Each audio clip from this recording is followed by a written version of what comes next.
પાટણના અનાવાડા ખાતે આયોજિત અણહિલ ગૌભક્તિ મહોત્સવ ભાગવત કથામાં વિધાનસભાના અધ્યક્ષ શંકરભાઈ ચૌધરી સહભાગી થયા.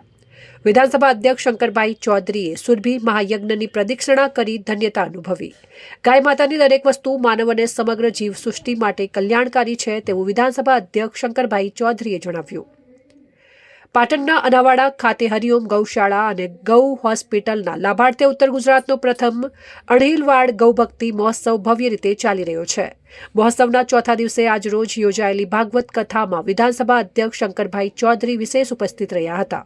કથામાં પૂજ્યભાઈ રમેશભાઈ ઓઝાએ ભાગવતના પારાયણથી ભાવિકોને રસપાન કરાવ્યું હતું અને પૂજ્યભાઈ રમેશભાઈ ઓઝાએ વ્યાસપીઠ પરથી વિધાનસભા અધ્યક્ષ શંકરભાઈ ચૌધરીને જન્મદિવસના આશીર્વાદ આપ્યા હતા. આ પ્રસંગે વિધાનસભા અધ્યક્ષ શંકરભાઈ ચૌધરીએ જણાવ્યું હતું કે પાટણની પવિત્ર ધરતી પર સરસ્વતી માતાના પટાંગણમાં કાર્યક્રમ થઈ રહ્યો છે ત્યારે એક પુણ્ય પ્રગટ્યું હોય તેવું હું માનું છું. ગાય માતાની સેવા માત્ર આપણે કરીએ છીએ તેવું નહીં, પરંતુ તે જીવનનો આધાર છે. માટીનો ખોરાક, ધરતીનો ખોરાક એ ગૌમૂત્ર અને ગૌ માતાનું ઝરણ છે અને વૃક્ષના પાંદડા છે જેના આધારે માટીની સેહત બને છે. વધુમાં જણાવ્યું હતું કે માટી ફળદ્રુપ બનાવવાના કારણે તેમાં તૈયાર થયેલ ફળ, ફૂલ, શાકભાજી એ બધું માનવ અને જીવ સૃષ્ટિ માટેનો આહાર બને છે. ગાય માતાનું દૂધ માત્ર નહીં પરંતુ દરેક વસ્તુ માનવ અને સમગ્ર જીવન માટે કલ્યાણકારી છે. ત્યારે આવા સુરભી મહાયજ્ઞનું આયોજન કરી ગૌ માતાના પાલન માટેની જાગૃતતા વધે તે માટે અભિયાનને હું અભિનંદન પાઠવું છું.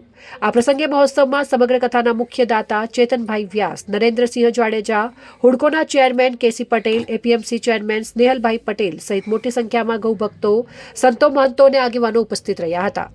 સુરભી મહાયજ્ઞ અને પૂજ્ય ભાઈશ્રીના મુખારવિંદથી અહીંયા શ્રીમદ ભાગવતજીનું આ અણહિલવાડ પાટણની પવિત્ર ધરતી ઉપર સરસ્વતી માતાજીના પટાંગણમાં જે આ કાર્યક્રમ થઈ રહ્યો છે એક પુણ્ય પ્રગટ્યું હોય તેવું હું માનું છું.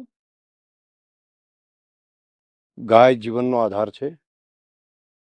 ગૌ માતાની સેવા માત્ર ગૌ માતાની સેવા આપણે કરીએ છીએ એવું નહીં, પરંતુ એ જીવનનો આધાર છે. માટીનો ખોરાક, ધરતીનો ખોરાક એ ગૌમૂત્ર અને ગૌ માતાનું ઝરણ છે અને વૃક્ષના પાંદડા છે જેના આધારે માટીની સેહત બને છે. અને માટી ફળદ્રુપ બનવાને કારણે તેમાં તૈયાર થયેલું ફળ, ફૂલ, શાકભાજી એ બધું માનવ અને જીવસૃષ્ટિ માટેનો આહાર બને છે. એટલે ગાય માતાનું દરેક વસ્તુ, માત્ર દૂધ જ એવું નહીં, તેનું જીવનનું દરેકે દરેક વસ્તુ એ માનવ અને સમગ્ર જીવસૃષ્ટિ માટે કલ્યાણકારી છે. આવો કલ્યાણ યજ્ઞ, સુરભી મહાયજ્ઞનું આયોજન કરી ગૌ માતાના પાલન માટેની જાગૃતતા વધારે આવે તે માટેના મહાઅભિયાનને હું અભિનંદન આપું છું. તમામ આયોજક મિત્રો, દાતાશ્રીઓ અને ખાસ કરીને કામ કરતા યુવાનોને હું હૃદયથી ખૂબ ખૂબ અભિનંદન પણ આપું છું. અહેવાલ માનસિંહ ચૌધરી, સંબંધ ભારત ન્યૂઝ, પાટણ.